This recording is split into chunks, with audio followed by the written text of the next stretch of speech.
Hello, good afternoon. It's Monday and welcome to my way of life. So today I'm going to talk about finances, and in fact it's a kind of an extension of what I discussed yesterday when I mentioned in the video, it was the one on growing garlic yesterday, Sunday, about writing things down towards the end of the video. So if you haven't watched that, go back.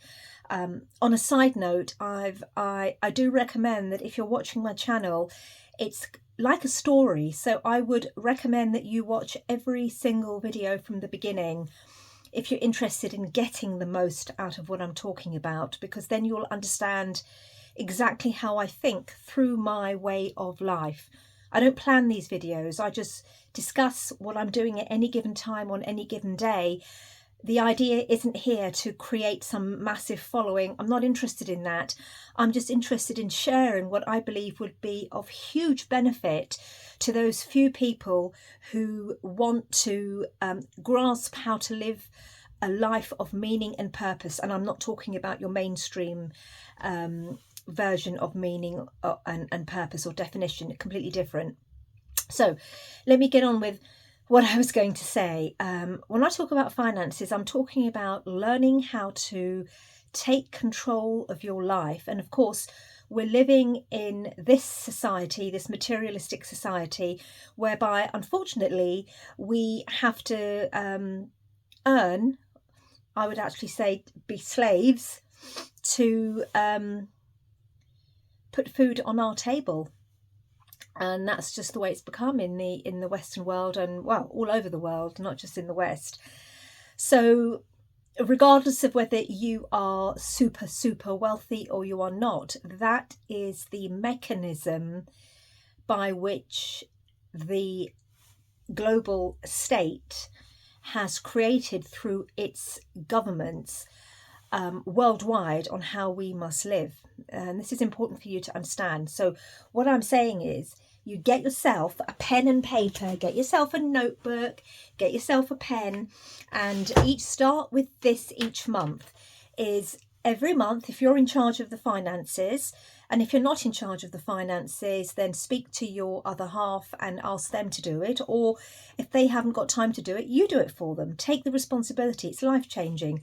And look at everything that you have to pay out each month and put it on paper. You can put it onto a spreadsheet online later, but do it with your hands. So write it down, what goes out each month, and split it up. I've been doing this for years, and I guarantee to you that when you are very diligent with every single penny that you spend, you will be in a far better financial position than if you didn't. It will take time, but you will. Why? Because certain knowings will come into your mind as you write things down, where you think, gosh, I didn't realize that. A lot of it sounds like common sense, but there is also a lot of other creative efforts going on in your mind, which are putting ideas into how to improve the situation, change it, and make things better. So for now, just do this. Just do these things. Don't listen to my words and do nothing. I know this is a bit of a lecture, but you just do it, please, because just do it. Actions and deeds. So write down what goes out, and first write down what has to go out in order for you to be able to have the roof over your head, whether it's your mortgage, your bill payments, your taxes, tax 1, tax 2, tax 3, your car payments if you've got them. And then the other things are the shopping. What is the regular, not minimum so that you're starving, that you need to pay? Many people are on the breadline, but still write it all down, whatever the situation. If you're not doing it now, start doing it. It can only make things better. And once you've done that, then in another column, write down your incomings, what your incomings are, how much is coming in and from where.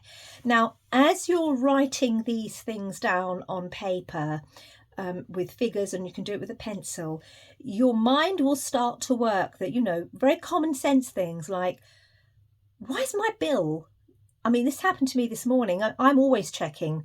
Anyway, I have been writing down everything that comes in and out of my account for as long as I can remember. And I have it now on a spreadsheet, so I don't need to write it down. But I still, at the end of the month, I go through what's been spent and I still write it down, because something happens when I write it down. And the following month, I tend to be much better with my spending and more prudent and more caring in terms of I don't foolishly spend in excess. There is very little excess that I spend now. And times of my life where I stopped doing this, it all went belly up over a period of time, which for most people wouldn't be belly up, but it is for me, because you're not in control. You have no concept of what's going on around you financially. You're just spending here and there, and then you worry about it afterwards. So no, it's a very simple thing I'm saying. Start that process, and as you keep watching these videos, more and more information will come in. As always, I always relate everything I'm saying to verses that I've read in the Quran. And there is something in the Quran, it was, in fact, I was reading on 10 important things from some of the notes that I was reading on the translation by Sam Geran's 10 important things that God has said throughout the Quran that those that follow him and believe in him do. And one of them was spend wisely of what you have been given. Those aren't the exact words, I can't remember. You need to go and look. I might find the 10 and list them down below if I get a chance. But it's spend of what you have been given.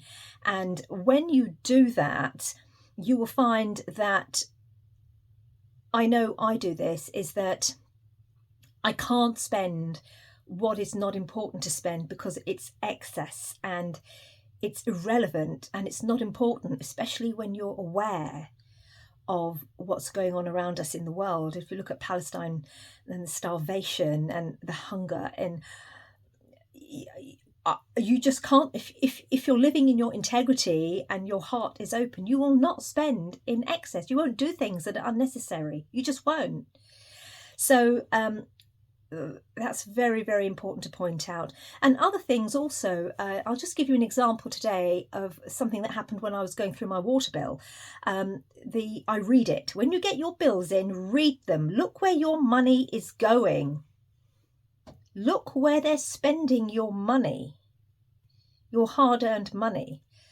So that's a subject for another day. But when I was reading it, it said, so after the payment next month, you will be £49 in credit, and we will just transfer that balance over to next year's, that's March 2025 bill. And I thought, no, you won't. You're not holding on to £50 extra of mine. So they had already worked out what the payments are. I do not pay by direct debit. I pay by standing order. There's a distinct difference between the two. Direct debit, they're in control of what comes out of your bank account and they can change it, and they do. And a standing order is when you choose to pay X amount. You're giving them an order to the bank that I instruct you to pay X amount each month to this company. So always use a standing order. You have at the moment, you're absolutely in your rights to do that. So I changed the standing order figures that were written monthly. It means you've got to be bothered to do it. But those of you, I'm trying to explain to you how to take control of your life and live a way of life that you are free and you are in control as far as you possibly can in a world that has made us slaves. So I changed it. And now you would not have done that if you had just looked at it and thought, well, it's a direct debit, they'll just carry on taking. They'll probably be taking too much money from you. You have to check and correct them. All right. So that's just the little tip for today. And I'll put some notes below later on today or tomorrow for this video. Have a lovely day.